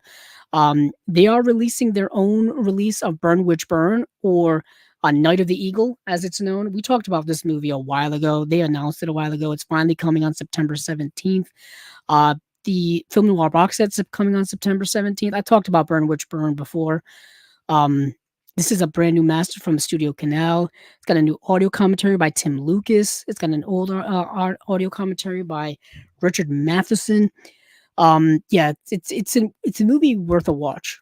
It's worth a watch. It's yeah, coming to Blu-ray. Let's see, Body and Soul I've talked about before. It's a film from 1947 starring John Garfield and Lily Palmer. Um, yes. Yeah, this is the one. This is the boxing film starring John Garfield. I've talked about this when they announced it. They finally gave it some special features and they gave it a release date of September 17th. New audio commentary by Alan K. Rhodey. He's a film noir, you know, historian. Next, we got the movie Nightlife, which is a TV movie, which I don't know anything about. I just wanted to mention that they're putting out another TV movie, The Lost Art of the TV movie, which Kino is keeping alive. We got The Rundown, the 2003 movie starring The Rock and starring Sean William Scott, Christopher Walken, Rosario Dawson's in the movie. This is a fun 2000s action film. Directed by Peter Berg, I believe. Yeah, there's another Peter Berg sighting in this episode. um, it's early work from The Rock, just when he was starting out in his career. I've always liked the movie. I've always thought it was underrated. I don't think I've ever owned it, not even on DVD. It's always streaming somewhere, I feel. So check it out if you haven't. It's getting a 4K UHD release. We don't have a date on it yet. We don't have special features, but that's that. I'm going to skip over this movie for now and get on to this one just for the sake of time. So on September 24th, we are finally getting a 4K UHD release of Murder on the Orient Express, the Sidney Lumet film from 1974. We did get a Blu-ray release of this from Paramount a couple of years ago, but it was kind of a plain Jane release. There was no frills about it. I don't even think the picture quality was that good. This is a 4K UHD release from a 4K scan of 35 millimeter original camera negative. There's an audio commentary here by Howard S. Berger, Steve Mitchell, and Nathaniel Thompson. It's a 2-disc edition, so you get the 4K and the Blu-ray. This is a high priority release for me for the rest of the year. I only have it on DVD, so I've been waiting to upgrade it, and I'm glad I waited because I wanted. It's the 50th anniversary of this movie. Sidney Lumet was kind of untouchable in the 70s for the most part, in my opinion. So check that movie out. Let's see what else we've got here. So that is super exciting. Let me scroll back. Yeah. So yeah, as I do want to reiterate, September 24th, Murder on the Orient Express, Sidney Lumet. Next, we've got a double feature, but it's not a double feature, just two movies being released back to back, and this is coming September 24th. Red Mountain and Botany Bay, two films starring Alan Ladd. Um, both films are getting audio commentaries. Red Mountain by Sam Deegan, and the audio commentary for Botany Bay is Heath Holland, who is the host of Serial at Midnight, if you follow his YouTube channel. He makes great videos and such. Both are from HD Masters from Paramount Pictures. Yeah, this is something I'm definitely interested in. I didn't have time to watch either of these films, but I'm an Alan Ladd fan, so I'll always, at least give his films a watch. Red Mountain also stars Elizabeth Scott, Arthur Kennedy, and John Ireland. Next, we've got Below the Belt from 1980. There's an audio commentary here by Sam Deegan. This is coming out September 24th. I really just want to see this movie. I don't know much about it. It just says Below the Belt is a gritty, humorous drama about life on the road as a female professional wrestler. In the tradition of Rocky and Fat City, based on the memoir to Smithereens by Rosalind Drexler, who wrestled as the Mexican Spitfire, is a realistic and moving take on the highs and lows of life on the road, or life on the mat. So yeah, it's a kind of a wrestling quasi biopic. I would love to give that a watch. There's an audio commentary by Sam Deegan on it as well. Next is My Favorite Spy from 1951, coming out September 24th by Kino Lorber. Um, it's a movie starring Bob Hope and Hedy Lamarr. If Hedy Lamarr is in something, I want to see it. That's my thing. Bob Hope, funny guy. Um, I'm gonna check this movie out. Audio commentary by Sam Deegan as well. 4K scan from HD Master by Paramount. Um, yeah, I'm in. I'm in. Next is a movie called The Ballad of Josie, starring Doris Day, Peter Graves, George Kennedy, the late great George Kennedy. Man, I wish I got to meet him. Um, and directed by Andrew V. McLaglen, who did McClintock, Shenandoah, Cahill, U.S. Marshals. He did a lot of movies with John Wayne. He did a lot of movies with John Wayne. He kind of kept of um, that old style Western around beyond the point where Westerns had changed because of the spaghetti Western movement. John Wayne basically held on to the old style Western until the end, until the end of his life and end of his career. Andrew V. McLaglen did a lot of films with him. I don't know anything about the movie other than it's stars Doris Day in a Western, which sounds interesting to me. Next is a movie called Vice Squad, which I think they put out before, so this may be a 4K UHD upgrade from them. Um, yeah, directed by Gary Sherman, who directed Dead and Buried, Wanted Dead or Alive.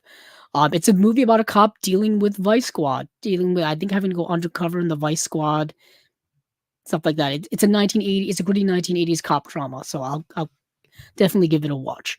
So that is everything from Kino from the last time up until now. Let's move on from Kino. Let's move on to our buddies over at Deaf Crocodile, because there's a lot to go over, but I'll make it brief as not to overwhelm all of us here. So Deaf Crocodile, since moving away from the partner labels and OCN and all that stuff, they've been taking off running. They got a lot of things going here. So one of their releases that is upcoming is a movie called Adelia, is an irresistible slapstick combination of 19th century James Bond gadgetry, Little Shop of Horrors, Blake Edwards circa The Pink Panther Strikes Again, and just a splash of Johnny Dangerously. In other words, a sheer delight. Um, yeah, I'm always interested in what they've got cooking over there at Deaf Crocodile, and I've so much to show to the point. Um, yeah, there's no release date yet for that yet. So it's Adila has not had supper yet. That's the name of the movie. Um, and there's a bunch of other names here as well, but that's the title I'm going to go with. Um, it's when the famous detective Nick Carter visits Prague, he becomes involved in a strange case of a missing dog and even stranger carnivorous plant. He becomes convinced that he is standing against his greatest enemy, the gardener, who supposedly died years ago in a swamp. This sounds unhinged as heck. I can't wait to see it. Um, so that's that, but they also have other things cooking. So last week, towards the end of July, not this past week, the week before, Def Crocker, I believe, went on our buddy the Disconnected show that he has every Thursday night at 9:30, where he goes live on YouTube and such. And Def Crocodile went over there and dropped a bunch of news, a bunch of news. So titles that they revealed during that show are Trapped Ashes, a 2006 film, which will be their first 4K film, the first 4K release. Cathedral of New Emotions from 2006, Freckled Max and the Spooks from 1987, Gwen or the Book of Sand from 1985, I Married a Strange Person, plus two more Billy Plimpton shorts. So I Married a Strange Person you can watch on Tubi. It's where I watched it. Mutant Aliens from 2001, Signals from 1970, which will also be released on 4K, In the Dust of Stars from 1976, Inflatable Sex Doll of the Wasteland from 1967, Kingdom in the Clouds from 1969, and Mama, also known as Rock and Roll Wolf from 1976, Devil's Bride from 1974, The Mystery of the Third Planet from 1981, and The Past from 1988.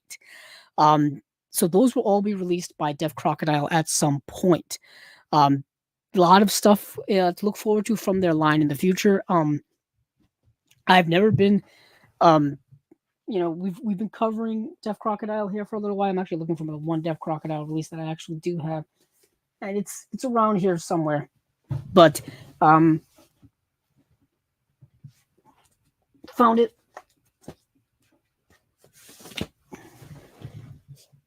Yeah, found my two ones that I've got. I've got the Zero Grad and I've got the Assassination of the Tsar, or the Assassin of the Tsar.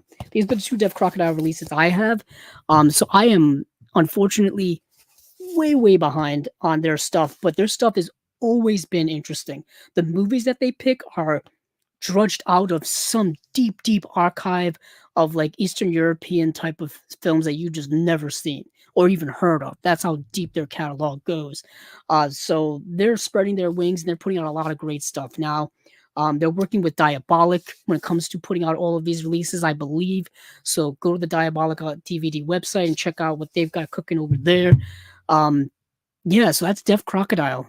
If you want to listen to their interview that they did over on the Disconnected show, um, go to his YouTube channel and you can find it there. It's the one that was done in late July, July 27th, I think, or 26th, one of the late weeks. Um, yeah, so let me move past that. Get rid of these tabs that I've got cooking here. I think we've got one more slate here, and then we can go to Vinegar Syndrome. Um, I feel like we're making good on time. We're making good on time. Okay, we're an hour and 16 minutes in. Um, yeah. So let's see. Let's go to Arrow.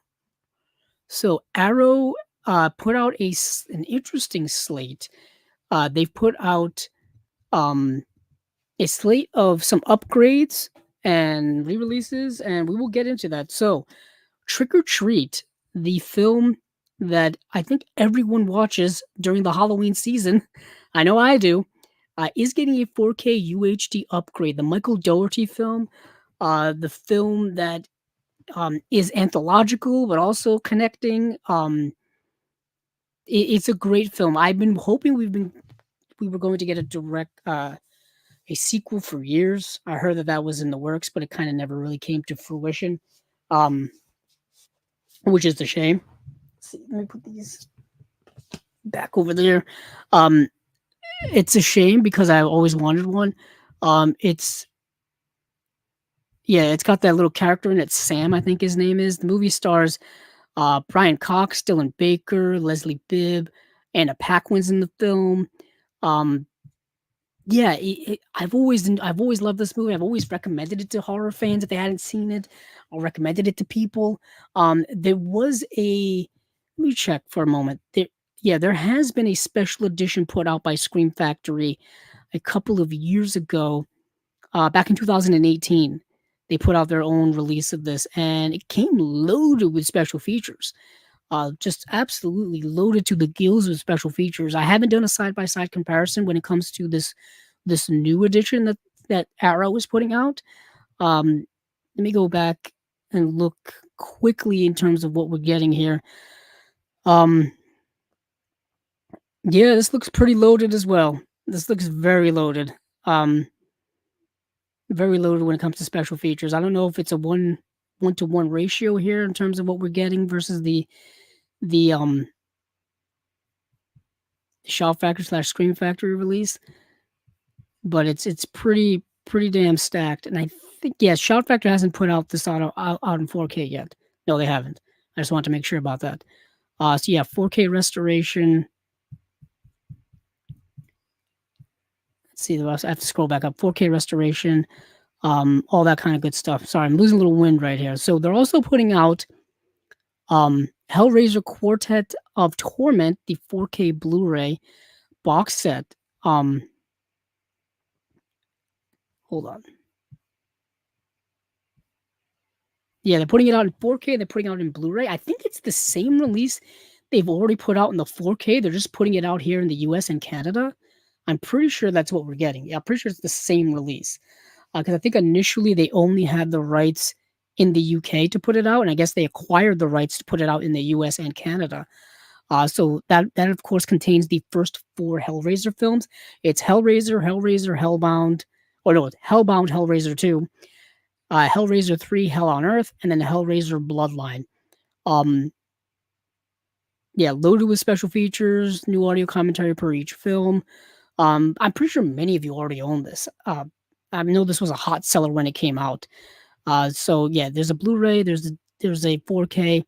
But moving on from there, we're also getting Exorcist II: The Heretic and Exorcist III 4K.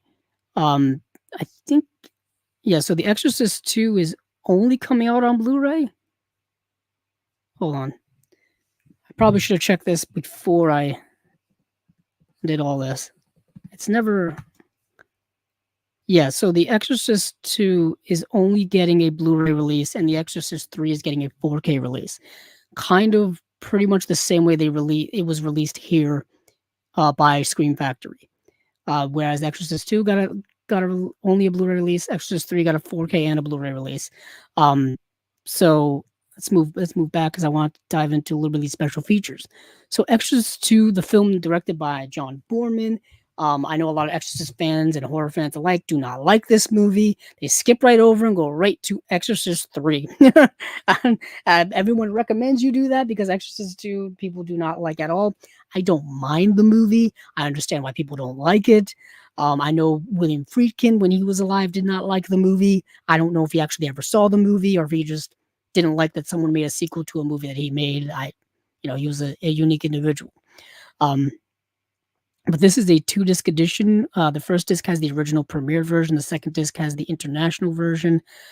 We do get a host here, special features. There is a new commentary by the late Lee Gambin and filmmaker David Kittredge, director of the forthcoming feature-length Exorcist II documentary, Heretics. Cool. New audio commentary by screenwriter Kelly Goodner and film historian Jim Hemphill. 2 archival commentaries, one by John Boorman, one by special consultant Scott Michael Bosco. Yet again, I don't know what the comparison is to the Scream Factory release. To be honest, I would rather get this release just so I could, listen to the Lee Gambin commentary personally. Then we got Exorcist 3, the 4K release. This is another 2-disc release. Theatrical cut, first disc, Legion director's cut in the second disc. This is it's directed by William Peter Blatty, who wrote the original book that The Exorcist is based on. And I believe he also wrote the original William Friedkin film as well. And this one is more in line with The Exorcist, the first film. That's why I think a lot of people like it. It's also a better movie than the second one. This stars George C. Scott.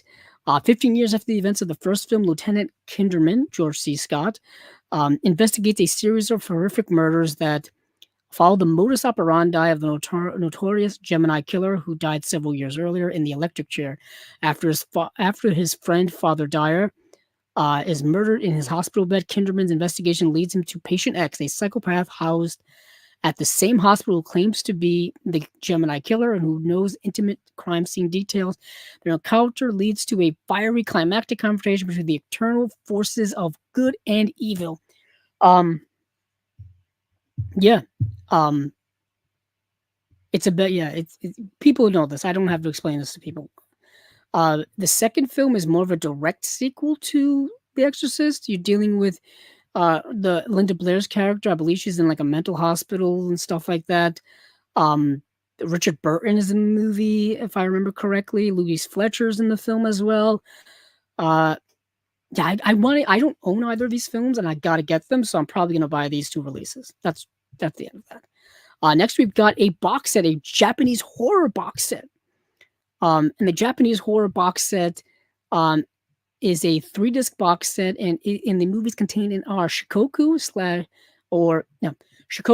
and Isola, Multiple Personality Girl. The disc 2 has Inugami and St. John's Wort, and the 3rd disc has Carved Slit Mouth Woman and Persona. All of these are getting brand new audio commentaries. I don't know anything about these movies. I'll be straight with you.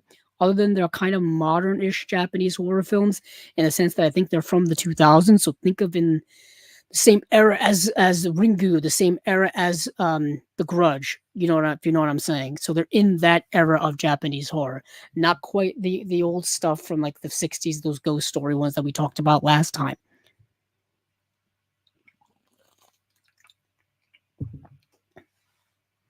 So that is Arrow. Let's move over now to Vinegar Syndrome. Yay! We've reached the stretch in terms of our episode here. We're in the home stretch here.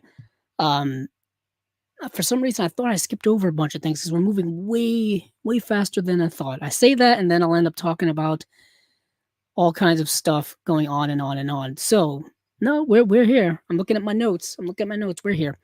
So Vinegar Syndrome, of course, August 1st came around last Thursday, and we had a slew of announcements from them. And let's dive into them, shall we? First, we got the Vinegar Syndrome proper releases. We've got Devil Times 5. We've got Hell's Trap, Bloodbath at House of Death. We have My Father is a Hero, also known as The Enforcer. And we've got Love on Delivery. And then we've got two cinematograph releases. Or, yes, Cinematograph? I can never pronounce it properly. So we got two of those releases. We've got Thieves Like Us and Joyride. Thieves Like Us was a surprise to me. So Thieves Like Us, of course, is the Robert Altman film. Thieves Like Us has been put out by a couple of people. Thieves Like Us has been put out by Kino here in the US. It's been put out overseas by our buddies over at Radiance. Let me make sure I'm saying that correctly. Yes, Thieves Like Us. Yeah. Kino here, Radiance there, and then in a couple of other places. But yeah, so this is fascinating because let me get out my copy. Should be here in this stack I've got over on the right. Let's see, there it is. Here's my copy as I'm hitting the microphone unprofessionally. Let me move that over here. Please stack, do not fall on me. Or do not fall over in any way. So let me see. Here's my copy of Thieves Like Us. The Robert Altman film from 1974. This is the 50-year anniversary film as well. But in terms of special features here, and special features when it comes to the Vinegar Syndrome release, let's take a look. While we're here, let's do this thing. So the one that's being put out by Cinematograph, or the Cinematograph, we're getting a new audio commentary with film historian Nathaniel Thompson, new interview with screenwriter Joan Tewksbury, archival commentary with director Robert Altman, archival interview with actor Keith Carradine, new essays by film critics Mitchell Beaupre, that's our buddy. Oh, Mariah Gates, Carlo Valadares. Mitchell Beaupre and Mariah have both been guests here on Chasing Labels in the past. Mariah is, of course, the founder of the hashtag Noirvember. She's one of my biggest influences when it comes to movies and things like that, and just movie academia, really. But let's see here on the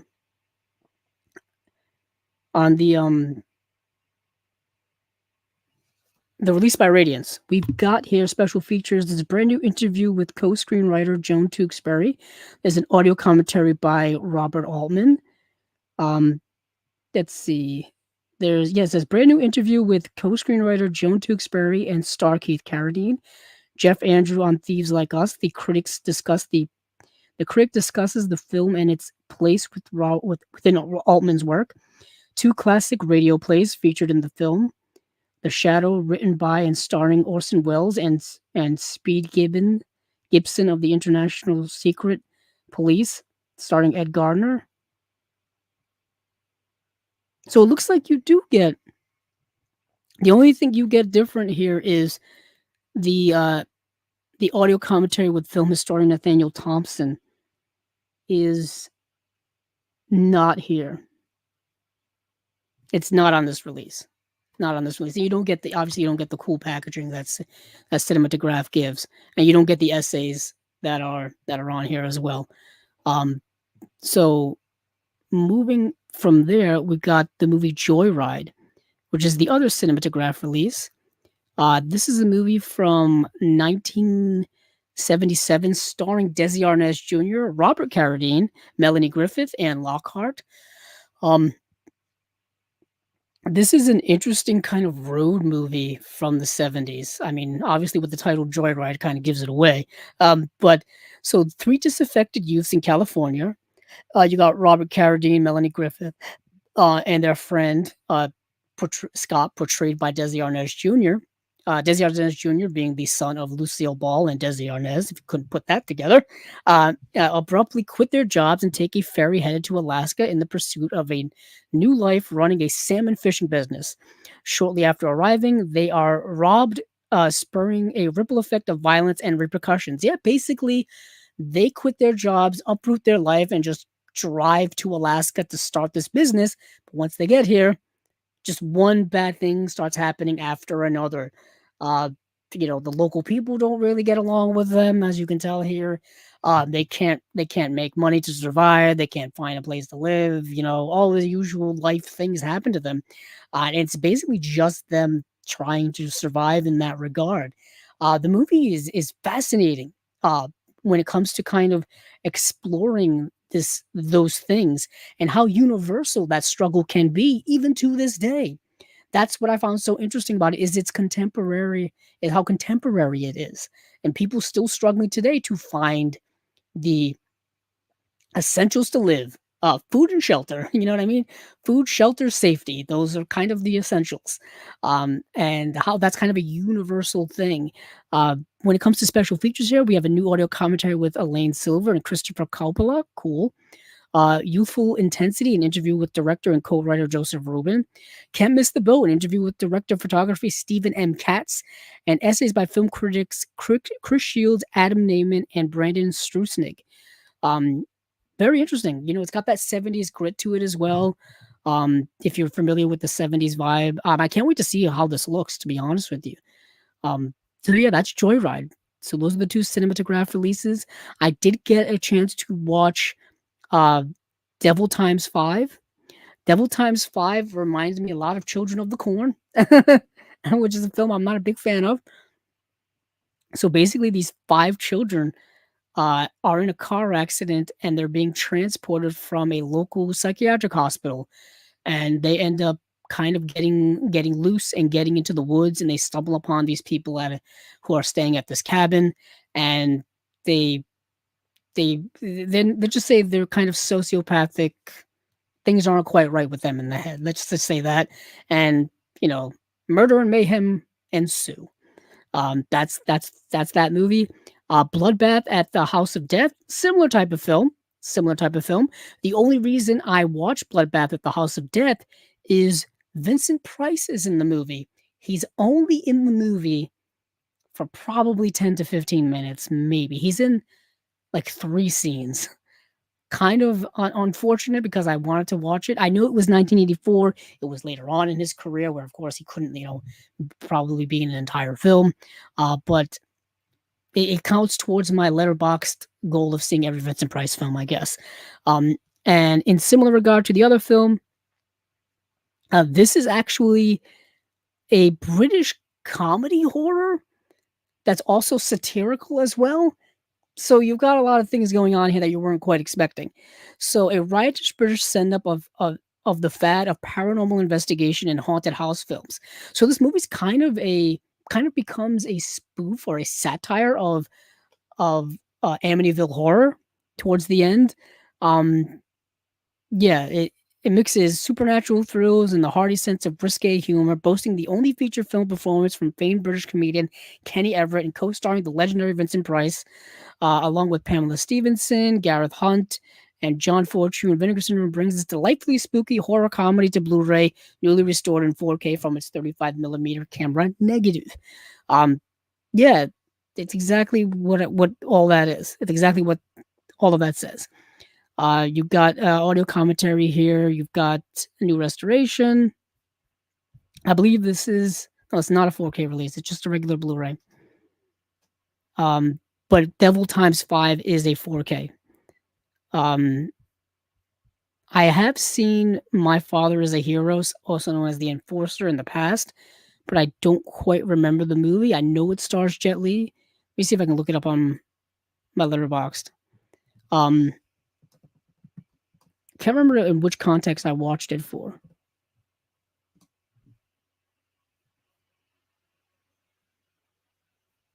Yeah, it's the one. I believe this is the one from 1995.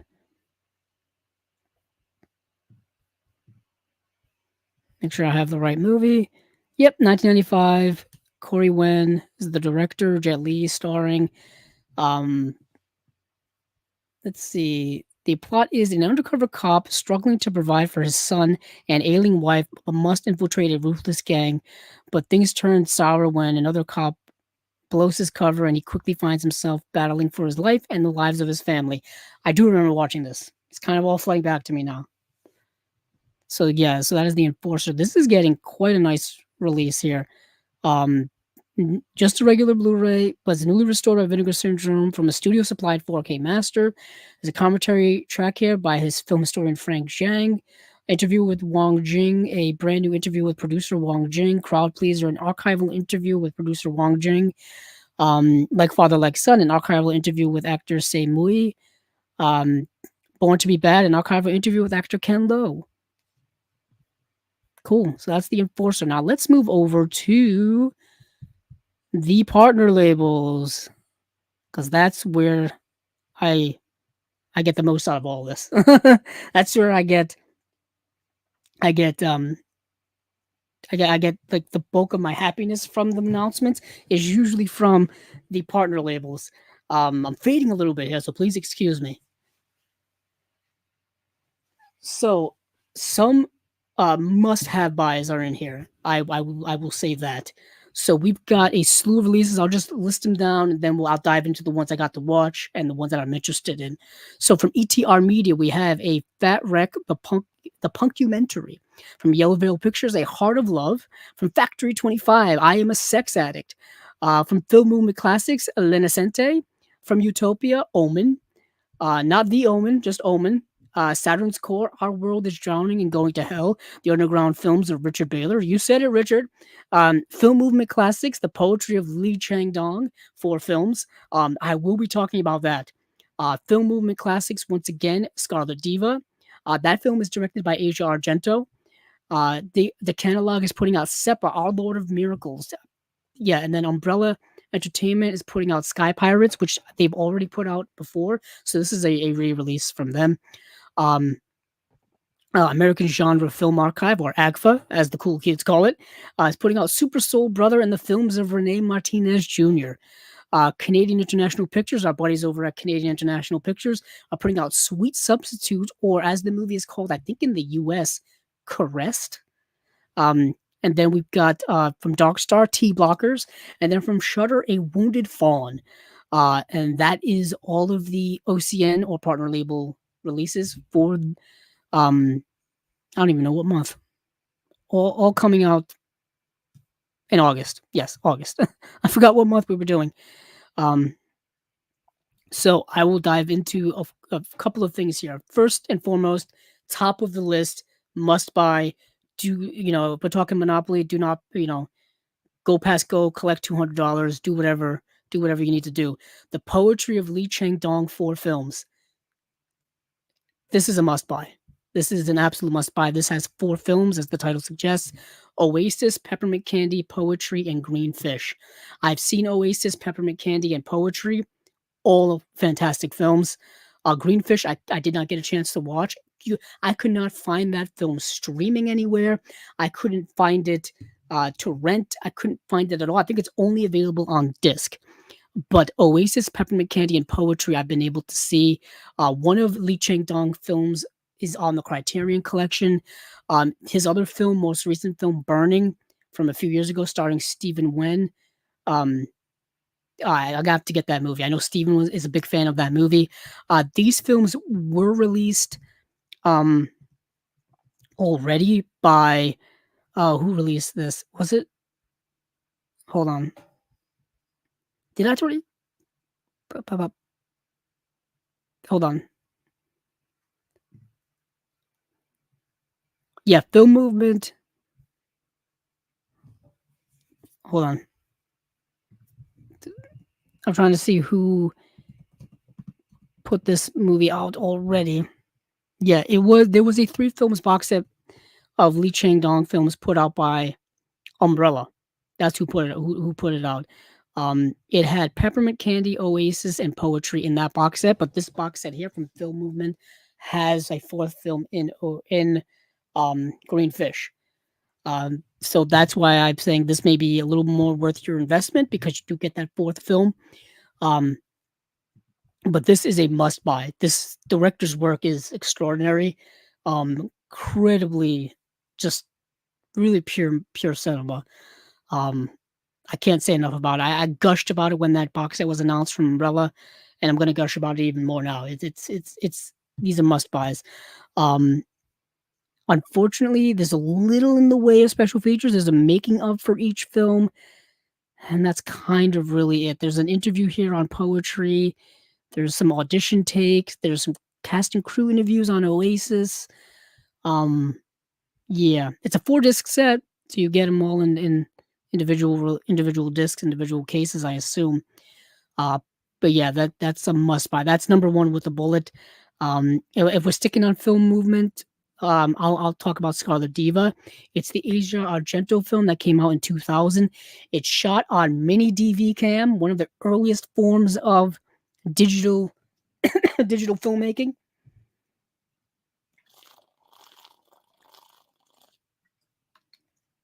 The film is um, kind of autobiographical. It's a movie dealing with an artist, specifically music artist, and their struggles and their relationships and them trying to break into the acting industry and how harsh that can be, especially for young women. We know about the Me Too movement and we know about the history within Hollywood of their terrible treatment, sexual harassments, and taking advantage of manipulation, all of these horrible things that they've been doing to women for decades upon decades. And this movie gets into that a little bit. If you're familiar with Asia Argento, she was big during the Me Too movement. I won't go into all of that now because I'll get all sidetracked and stuff. But she was big involved in there, specifically when it came to with Harvey Weinstein and all that kind of stuff. And there's a sequence in this movie that's a direct correlation to that. Like she kind of reenacts that in this movie. What's interesting is about watching this movie with that hindsight and with that thought in mind. Um, I don't know how people didn't pick up on this. You know what I mean? Like it was kind of right in front of people's faces the whole time, and they didn't understand it, or they just kind of turned a blind eye to producers and people like Harvey Weinstein taking advantage of people because they're in positions of power and all that kind of stuff. Um, but yeah, so this movie is incredibly low budget, very avant-garde, kind of all over the place when it comes to cinematography, when it comes to filmmaking, when it comes to story and plot and all that kind of stuff. But it is also about a character who's kind of spiraling, who's you know, utilizing drugs, utilizing uh, copious amounts of sex, kind of using that to cope with a lot of things, all this kind of stuff, not in a healthy way. You know what I'm saying? And it's interesting how Asia Argento is able to kind of, you know, navigate all of those things in a movie. Because when I think of Asia Argento, I don't think of her as a director. But yeah, this movie is incredibly low budget. I'm very curious what it's going to look like on Blu-ray because it is shot on mini DV cam because it looks rather rough aesthetically. But there's 2 new audio commentaries here by Asia Argento from 2002 and a new commentary um, exclusively done in 2018. Look into the Eye of the Cyclops featurette with Joe Coleman. Asia Argento interview, Making of Scarlet Diva featurette. An interesting film of kind of self exploration. and all that. And this is put out by, like I said, Film Movement Classics. Let's see what else we have here. Oh, while I'm right here along the line, the catalog, Seppa, Our Lord of Miracles. This movie's this movie stuck on a shelf in like a closet or an office for 30 years and it was unearthed. This is a documentary. It's a documentary having languished in a closet for more than 30 years, the newly rediscovered film is a unique documentary record of a bold and troubling experiment in criminal justice. A collaboration between Walter Saxer, the producer of Werner Herzog's Fitzcarraldo, and Peruvian Nobel laureate Mario Vargas Llosa, SEPA, Our Lord of Miracles, observes an open-air penal colony of the same name, created in 1951 by the Peruvian government in the Amazonian jungle. Tasked with growing crops on these colonized lands, the inmates were permitted to roam freely, commune with their families, and dance and cook together, yet they soon found themselves in despair, abandoned and forgotten by their country and the world at large. This movie was forgotten and abandoned. And as I said, stuck in a closet for 30 years. Um, it runs 79 minutes long. It's from 1987. You can watch it currently streaming on the Criterion channel. That's where I saw it. Um, it's an astonishing documentary just because of not only what it's depicting, but you're viewing lives of people who are probably no longer alive. You know what I mean? It when you watch a documentary like this from so many years ago, it's like you're watching ghosts. You know what I mean? And it has a very ethereal quality to it. It's like you're watching a world that doesn't exist yet did exist, and trying to wrap your mind around that idea, that paradoxical idea. Um, this film is quite interesting. It's not a great when it comes to documentary in terms of like structure and plot and things like that. It's kind of all over the place. You're kind of just observing this life, these inmates. Um, yeah, it's a wonder. It's a wonder of a work. A wonder of a work. There's two audience Q&As with filmmaker Walter Saxter and daughter Michaela Saxter at Metrograph, New York, New York, October of 2022. New interview with filmmaker uh, Wal- Walter Saxter recorded at Casa Fitzcarraldo in Quités, Peru. There's a booklet introduction by Werner Herzog. Hello. Booklet essay by Michaela Saxter. Um, yeah, the catalog. I don't know where you found this, but this is incredible.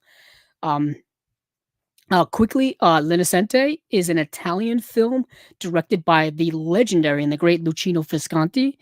I haven't seen a lot of Visconti's work. He's one of those filmmakers to me that's rather daunting. I do have The Leopard, and I've seen a couple of his movies. Um, Let me see what I've actually seen. I don't own a lot of his. I think I only have The Leopard. Um, let's see. Yeah, Luchino Visconti. So I've watched um La Notte Bianche, Senso, which has a Criterion release. That movie Ludwig, that's him. He also directed Rocco and His Brothers. He directed Death in Venice. He directed Bellissimo. I know he's a huge influence on Martin Scorsese and that whole era of filmmakers of that time. Like Visconti was a big, big influence on all those guys. Um, so yeah, I got to get more Visconti in my collection. So that's why I guess this will be something I will be buying. It's Reframing L'Innocente video essay by author Ivo Blom, booklet essay with author Dan Callahan. I know nothing about this movie, so I'm just gonna keep it at that because I want to go into it as blind as I can. I just want to make sure people are aware that there's more Visconti out there. Then there's this movie called Omen by Utopia. What a trip of a movie! What a trip of a film! This movie came out in 2023. It's directed by Balaji. Um, Following Coffey's return to his birthplace after he has been ostracized by his family, Omen explores the weight of beliefs in one's destiny through four characters accused of being witches and sorcerers, all of them intertwined and guiding each other into the phantasmagoria of Africa. Yeah, this movie is interesting. It only runs 91 minutes, but it's dealing with a lot. You are dealing primarily at its core with this character named Coffee, who's coming back from after living in Belgium pretty much, I think, throughout all of his life and into his adulthood, coming back and, you know, going back to his family in, in Africa, and trying to deal with all of that stuff, being put back into a culture that you haven't been into in a very long time, a culture that you were essentially kicked out of, a family that you were kicked out of, and trying to, deal with all of those things. That's one part of it, and then there's a whole surreal, magical, avant-garde part of the movie that really notches us up to a different level of filmmaking that's truly bold in its style, and truly bold in its filmmaking. I can't explain it to you without you having to watch it, because it's that unique of a film. Really, really good stuff here. Really good stuff. Um, so that is Omen, being put out by Utopia. Um, Let's see. Uh, One more thing, a couple more things I want to touch upon. Sweet Substitute, or Caressed, as it's called. I gotta promote my guys over at Canadian International Pictures.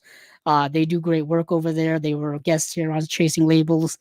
Super awesome dudes. This movie is directed by Larry Kent. In the wake of the Bitter Ash and censorship battles, it inspired director Larry Kent returned with this more playful but no less provocative sophomore effort, an intoxicating blend of carefree sex comedy and unsparing coming of age drama. So, The Bitter Ash is a film that they put out already, directed by Larry Kent, and this, of course, I believe, is his follow up. Sweet Substitute plays like a hedonistic reimagining of the same year's Nobody Waved Goodbye. There we go. Aimed at the exploitation film market, a surprise success in the U.S. under the title name Caressed. It sets the stage for Kent's next leap forward with When Tomorrow Dies, the third and final entry in his celebrated Vancouver trilogy. So that's, yeah. Here we go. Let me see if I have it over here. There you are. There you are. So I have Nobody Waved Goodbye. While I was watching this movie, not this movie, but while I was watching Caressed, I was like, man, this reminds me of Nobody Waved Goodbye, because it's got that after school special type moments that Nobody Waved Goodbye has. And you've got these kind of unsufferable, immature, teenaged uh characters. And I'm like, yeah, it reminds me of the kid in this, the dumb kid in this. And this movie, Sweet Substitute, is like a more teen angsty, more sex driven comedy version of Nobody Waved Goodbye. Think of kind of, a 1960s version of, American Pie, something like that. That's the way these kids are acting.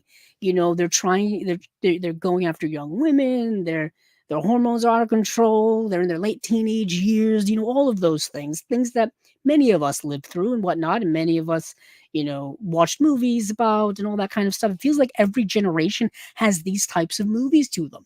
We got them in the 80s, we got them in the 70s, we got them in the 90s, we got them in the 2000s. It seems like we get these movies all the time, and that's kind of what this is. So it's both, it's dated, it's misogynistic, of course. All of the movies of that subgenre are, but it's fascinating to me just looking back that, you know, kids in the 60s grew up with the same type of mentality as modern day kids as well. Or modern day young people, teenage years and all that kind of stuff. You know what I mean? As generations go on and we get older, I get older, you listening get older, I think we should take some time to look back, and not only look back at our generation, but the generations previously and the generations going on now and then the future ones, and see that we're all not that far separated from one another when it comes to the growing pains of life, when it comes to the immaturity, when it comes to teenage adolescence and all that kind of stuff. There are certain things that do connect us. Obviously, as time has gone on, things have changed. Technology, life, culture, sexuality, and all these kinds of things have changed drastically. But getting down to the core things, those are still, you can still see them. So that's what this movie kind of really shows. Um, Once again, great work by the guys over at Canadian International Pictures. If you haven't checked out any of their work, please do. Um, yeah, so I'll move on from those guys. We all know how great they are. This is actually a loaded release before I move on. We've got new audio commentary, new introduction by Larry Kent, new interview with Larry Kent. We've got a bunch of other stuff on here. Really, really loaded release. Glad to see it. Glad to see it. Um, the Shutter release, A Wounded Fawn. Talk about avant-garde and surreal. This is actually already in the standard edition. There's only about 250 copies left already. This is streaming on Shutter. If you do have access to these Shutter streaming services, these horror streaming service, you can watch it on there, like I did. Um, the description is as such. This movie came out in 2022, so it's newish. Meredith Tanning, a local museum curator, is dipping her toe back into the dating pool only to be targeted by a charming serial killer. When a fateful romantic getaway between the two become a tense game of cat and mouse, both must confront the madness within him. Um, the second to third act of this movie gets very surreal and kind of awesome in that regard. It reminds me of an episode of the Hannibal TV series. You know, the Hannibal TV series that aired on NBC starring Mads Mikkelsen. It reminded me exactly of that. Every episode of that show was kind of like this, if you know what I'm saying. Very surreal, very avant-garde, graphic as all hell, bloody as all hell. Amazing television, really. How that was able to be on network TV for 3 years, I will never know. Brian Fuller, if you're out there somewhere, bring that show back. Bring it back, please, if you can. So that is The Wounded Fawn. Um, and I think that's kind of where I will end it, because I didn't get to see the other films, and I think we're kind of at the 2-hour mark. Yeah, we're close to the 2-hour mark now. I feel like that's a good place to end it. There are, of course, a couple of more releases, um, but I'm not too familiar with them. I only had a couple of days to dive into all of these, and I just basically raced and watched as much as I could, until time, you know, until the time of the show. So thank you all. Thank you all for joining me here once again. This has been Chasing Labels episode or spy number 145. We went over a bunch of things tonight. Check out the new episode of the Unwatched Pile that Steven, myself, and Celeste Lacabre did recently. Really cool, interesting talks there. Always nice to have Celeste Lacabre here on the channel. We will, of course, be doing another Unwatched Pile this month. You know, August is already upon us. I will be back here live streaming in 2 weeks from now to discuss whatever gets announced between then and now. Until then, keep on watching those movies because I know I will.